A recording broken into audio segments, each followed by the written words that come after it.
everyone, and welcome to the first video of 2021. Let's go! Hopefully it's a little better than 2020, but cross your finger! But hi guys, and welcome to the first video of 2021. It's the first Transformers video of the year too! Yay! Today I am doing a review with a few reactions here and there mixed into the video of Transformers Earthrise. This is chapter 2. It's not really season 2, they call it chapter 2. I'm gonna give my general thoughts first. I think I like Siege a little bit more just because it felt like there was more of an arc. Earthrise kind of felt like half an arc. It almost felt like Siege and Earthrise should have been one season put together, because once I saw Siege, I lowered my expectations. I had a certain expectation for Earthrise, and it met that expectation because I had lowered it. The character stuff in Earthrise was actually really good as well, but I liked it a little bit more in Siege. And to me, a big part of a show, the reason I love Rescue Bots and Prime so much is because the voice acting is done so well. To me, with a property, if the voice acting is not that great, it takes me out of what I'm watching. I like the style, I'm enjoying the plot, I like the arc, I like the character designs, I like the dark, gritty feel, but the acting is just pulling me out of the story, and it frustrates me because I know if it was Peter Cullen, if it was Frank, I would be more enjoying the story. I know that for a fact. There's characters like Mirage and Bumblebee and Wheeljack whose voices I'm enjoying and they don't take me out of the story, but once Optimus comes into the screen and it's not Peter Cullen and it's not Frank Welker, it just takes me out of the story completely, because I know I would enjoy this regardless, but voice acting to me in especially this last year, I've learned a lot more about voice acting. It makes it for a huge part of why I enjoy a show so much. When it's not good voice acting, I can just feel myself getting taken out of the story. Episode 5, I think, is my favorite episode of this. Overall, in some ways, I like Siege more, and in other ways, I like Earthrise more, so they're kind of on equal footing at this point. Yeah, so now I'm gonna go into spoilers. So if you have not seen Earthrise, you gotta leave, because I don't want to spoil you people. Let's jump right into spoilers. So, Earthrise. Episode 1. After Siege, we know that Allspark is just out in the galaxy. It is floating around somewhere. And Megatron is kind of like, it's really weird. This version of Megatron is a very interesting version. He thinks that what he is doing is peace. He thinks that Optimus is the one to blame for Cybertron's destruction and its dying state. After watching the show, they're both kind of to blame, more so Megatron, because Megatron wanted peace, but he wanted peace through tyranny, and that's not really peace. Having everyone obey you and do everything that you say because you think that's the best way, that's not peace. He's kind of corrupt in that mindset. When peace through tyranny is not the same thing. Surviving is not the same as thriving. And Optimus is like, I don't want your version of peace, because your version of peace is just going to make everyone be enslaved and under your rule. And that's kind of the way it was for you when you were in the pits, Megatron. The Quintessons come in this season. The Quintessons were kind of the masters, the rulers of the Autobots, and also Scorponok's people, which we'll talk about Scorponok because he's in this, were put underneath the Quintessons' rule. And so what Megatron is trying to do is kind of the same thing the Quintessons are doing. He wants peace, but through tyranny, the same way the Quintessons wanted to rule everyone. Even Scorponok says this. Megatron has this weird, thing of his ideals that being lining up to the Quintessons. So that's why Optimus takes the Allspark and shoves it through a space bridge, because he sees and he knows what Megatron would do if he had the Allspark. Maybe he shouldn't have thrown it through a space bridge because it kind of fucked up Cybertron and made it dead. You know, Optimus did what he thought was best, and to me, I think that was the best option you had. You didn't have another option. At the beginning of episode 1 of Earthrise, we see Megatron kind of in this weird mind state of he wants to do what's best for his people, for the Decepticon salvation. The thing that he thinks is the best way to do that is to take all these other Autobots and Decepticons in the sectors, because with no Allspark, the planet is slowly dying, so he's having to take sector after sector offline, slowly using the Decepticons' energy to make more energon for the Nemesis. So that's what Megatron's doing. He is taking section by section of Decepticon sections, taking those bots, putting them in stasis pods, and taking their energon and using it to make energon and to fuel the Nemesis, which is a whole nother level of fucking insanity for Megatron. This Megatron truly believes what he's doing is the right path. He goes to Section 12, tries to see all these Decepticons. And these Decepticons are so loyal to Megatron. They're like, oh, we love you, Megatron. They're praising him. And I can kind of see the gears turning in Megatron's head being like, these are my people, but we have to do this to them. We have to take their energy. 92% of the Decepticons at that section are like down for the count. They can't work. Megatron just tells Shockwave, take it offline. He almost had a Thanos mindset. Thanos wanted to rid half of the universe. Megatron's kind of thinking the same way, to sacrifice half of his people so he can save the other half. It's a very twisted way of thinking about things. So there were some Autobots that were left back on Cybertron. So we see Alita 1, Red Alert, Jetfire, Chromia. They're breaking out people of these prisons. She goes to a prison and she sees that Megatron is locking up his own Decepticons. And she's just like, what the fuck are you doing? What's going on? She rescues those Decepticons, and then later on, these Decepticons that Alita and her team rescued come to rescue them. Really liked that we got to see a small band of Decepticons teaming up with the Autobots. Even the Decepticons realize that Megatron may be our leader, but he is sacrificing innocent Decepticon lives to fuel this ship. That doesn't seem like a loyal leader thing. These Autobots rescued us. They're gonna give us a place to stay. Maybe we should, like, I don't know, go with them instead, because we may be sworn enemies, but they actually saved us and give a shit. And I liked seeing this small band of Decepticons team up with the Autobots. Really, it's survival of the fittest right now. Your planet is literally dying. You need to just stand together and take down Megatron, because literally he wants to sacrifice everyone so that he can get what he wants. And he'll do whatever he means necessary to get the Nemesis up and running. He will kill anyone to get Optimus. Ends with these random bots, which we later find out are mercenary bots, or the faction of mercenaries, entering the Ark. Episode 2 starts off with these hunters. They take the Autobots back to this place, Decius. I guess Decius is the bot that helped the Autobots and all the other cons like rise up against the Quintessons. That's what they call the Quintesson, is Decius. The bot, the Quintesson is just like the species, but the actual bot that we see in Earthrise is Decius. The running joke throughout this season was that they call Bumblebee the ugly one. You do not call my bro ugly. He is the farthest from ugly. If we want to talk about a bot that's ugly, I can list them off for you. We got Getaway, we have Pharma. In this episode, Megatron tries to recruit Alita.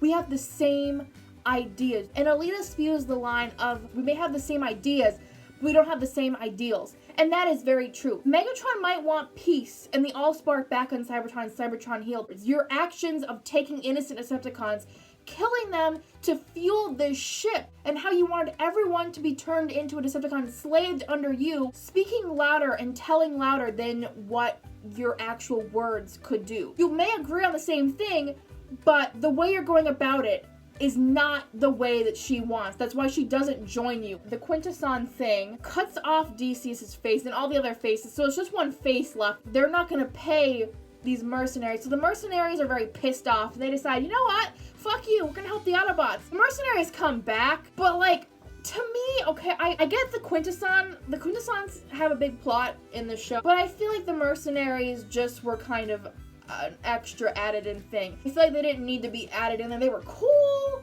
to see, like, regular Bumblebee strangling, like, gray Bumblebee. That was a funny joke. Or, like, thing. They just felt shoehorned in there. They didn't feel like they actually belonged in this season. Episode 3, the bots are now still in the Ark, and Optimus is kind of, like, feeling down. He's like, I made this decision. I put us in this place. I put us in danger. And he feels, like, really down on himself. And I like... Okay, this is just me being the general Bumblebee Optimus friendship lover that I am. I liked that B was kind of standing up and really kind of telling Optimus, you're not alone, reassuring him that the rest of us are going to help you. We're going to find the Allspark and bring it back to Cybertron and heal Cybertron and get everything back in order. I like that like Bumblebee kind of took like a leadership-esque role, and you can see that especially in the last 2 episodes where they're having the battle, where he's kind of like manning the arc where Optimus and Megatron are fighting. He kind of really takes a leadership-esque role. I feel like this version of Bumblebee has a little bit more of like a leadership-esque leader role going on. I like this version. Also in this episode, Bumblebee officially dons the Autobot insignia, so he's now an Autobot. Yay! But I'm a sucker for the Optimus-Bumblebee relationship, and I could feel the emotions. They find out the Allspark is on the other side of the universe. Of course it is. They don't make it ever easy at all. They need to go to Nebulon, the Nebulon section, because there's a space bridge there. It's kind of dire because if they get there and the space bridge isn't working, they're just gonna be adrift in space and they're gonna die there. So there's that. No pressure or anything. They get there and there's a ship. The station is actually in the space bridge. The space bridge is working, but they can't really do anything with it because the station is like stuck in the space bridge. They have to set charges to blow the station in half. But Wheeljack, I like Bumblebee and Wheeljack in Siege, and I liked them in Earthrise too. They're like my 2 favorites. Wheeljack decides they have to blow up the second half, and then hopefully it'll break equally in half. Obviously, as anything I know from books and movies and TV shows, it doesn't go super according to plan. Who do they awaken in the station? Fucking Scorponok. So he has been, I guess, in one of the sections of the sector, okay, sure, and he's fighting the Autobots because like he's like, I don't know who you are,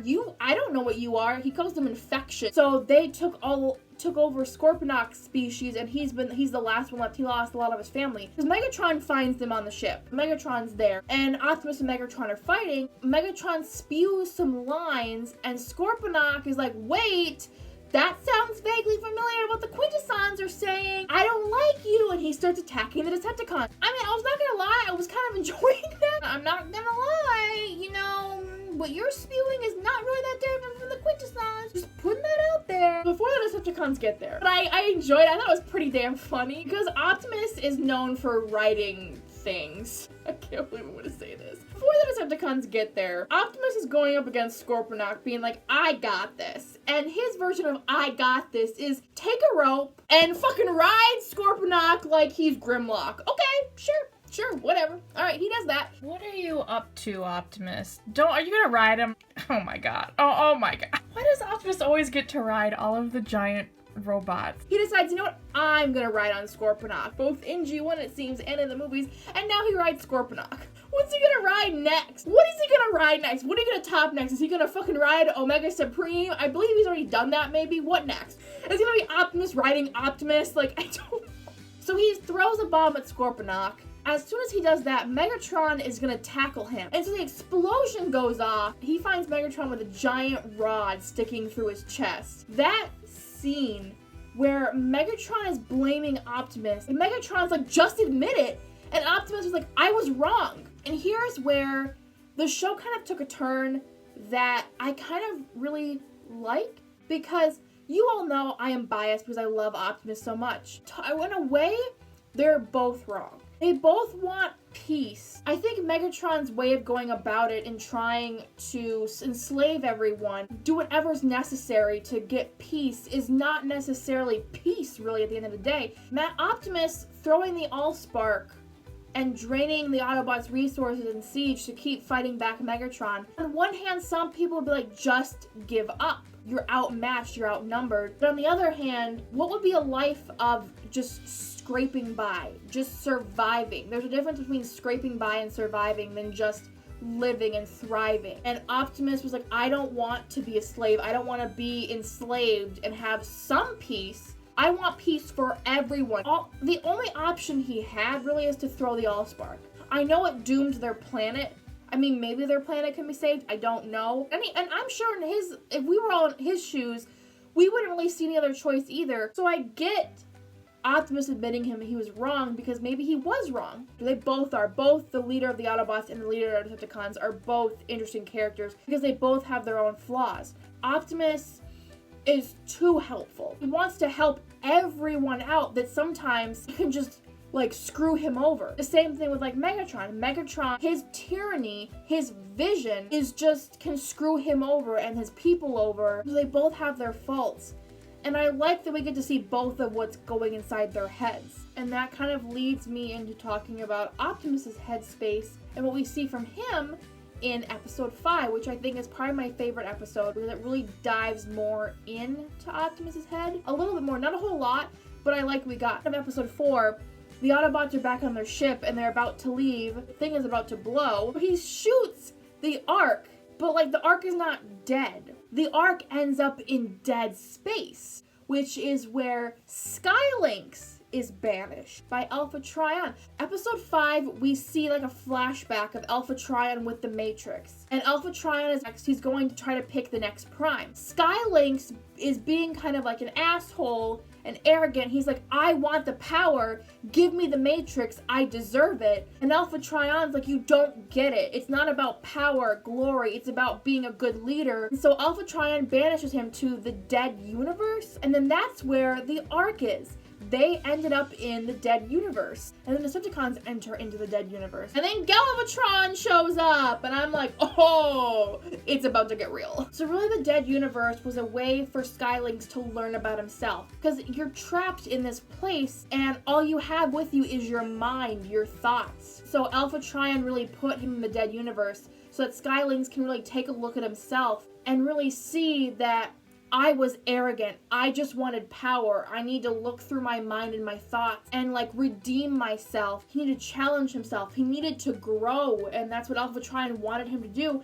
And that's what Alpha Trion said. He said nothing in the universe is more powerful than your mind, our minds. And it's really true. When we're stuck with our minds, especially since all of us have been in quarantine, especially if you live alone and now you've been in quarantine, you're really stuck with your mind, and your mind can make you think both good and horrible thoughts. Your mind can be your best friend, but it can also be your enemy. It's every little thing that you've ever thought about yourself or you've heard about yourself from someone else. Once you're left alone with your mind, it becomes a powerful force. Your mind can be both your savior, but your undoing as well. Skylynx believes that Optimus was brought to the dead universe to help him get some type of redemption. Galvatron has been brought to the dead universe, and he says he's trying to get away from him, which we do see a little clip of Unicron. So Galvatron is here to help him kill Optimus, which, I mean, I figured the only way that Optimus can get out of this dead space is if he becomes one with the Matrix. He learns to believe in himself and realize that it's not his fault, that he maybe did something wrong, but that he really needs to come to terms with it. He is the bearer of the Matrix now, that if he doesn't come to terms with it and doesn't reunite himself with the Matrix and become one with it, the darker things will happen. And we see a preview or a clip to a darker thing being Nemesis Prime. He's of Mr. Nemesis Prime. I'm like, ooh. Through motivation, encouragement, and believing in himself, Optimus uses the Matrix and finds the location of the Allspark. As Galvatron tells Megatron, time in the pits, use that agony, that anger of being treated like a slave, use that, hone that, and he lights himself up on this like red black flame, and he lights the ship on fire, and they shoot a giant beam at the Ark, but Skylynx blocks it and saves everyone. Skylynx sacrifices himself. I kind of just wanted him to go with the Autobots, get out of dead space, have him be a part of their journey, because I think he'd be a really good asset or like friend or mentor. At the end of episode 5, we see a little glimpse of the Earth. The Decepticons use a tractor beam and board the Ark. Mercenary bots show up. I think that it's the mercenaries, but actually it's just Decius hacking into Double Dealer, who I believe is the head of the mercenaries. This is where we get to see Bumblebee kind of being a leader. I also thought it was really cool that Wheeljack goes onto the Nemesis and he's sitting in Megatron's chair. Go Wheeljack, you be an awesome leader. You be a great leader. I like you. Alita 1 and the other bots back on Cybertron decide they're gonna go to the arena and blow it up. They blow it up. No, we see Alita still alive because she's in shock. She was captured by Shockwave. DC's ship blows up. The Ark is not doing so hot either, and neither is the Nemesis. This ship blows up, and I think it radiates pieces here and there, and it kind of like probably does more damage to both the Ark and the Nemesis to the point where they're probably going to crash on Earth. We flash to the Earth, which we know is the Earth now because we see a Velociraptor. And the first thing that pops in my head was Dinobot. His eye glazes over and it's like a robot eye. Oh, it is Dinobot. Holy shit. And then that's where the show ends. And that's where I had the biggest issue. Okay, I get why season 1 is called Siege. Is the only reason they call this one Earthrise because we see a little bit of a clip of the Earth rising in the corner of the screen, or because it's just the rise of Earth they're just getting? To me, that seems like a big fucking cop-out. To me, the way this season was structured, it almost felt like season Siege and Earthrise should have been one whole season, because it felt like these should have been one season. The arc, like going through the space bridge and no one knowing what happened, would be a good cliffhanger. But then you have this cliffhanger. To me, that doesn't seem like a cliffhanger. It doesn't seem like it's Earthrise. Like this is the only option we have, is to throw the Allspark into a space bridge. That arc felt more complete than Earthrise. I liked some of the plots and I liked the character stuff, like My Hero Academia. All of the seasons together have an arc, but then each season individually has an arc. Overall, I didn't love Earthrise. I didn't love Siege either. There were elements from both that I think did a really nice job. I am interested to see about Kingdom. I don't have much expectations. I almost wish it would have been like a G1 thing where they landed on Earth and it was like a few adventures like G1 style. I don't know what they're gonna do for Kingdom. At least it won't look freaking weird like the original Beast Wars does. I'm keeping my expectations even a little bit lower than Earthrise because I don't really know what to expect. Thank you guys so much for watching. Hopefully you enjoyed this video of me rambling about Transformers. I feel like I don't do it as often as I used to. Hopefully you enjoyed this first video of 2021. I got lots of things planned for this year. Thank you guys so much for watching. Social distance, wear your mask, stay at home as much as possible. I will see you with another video very soon. Bye guys!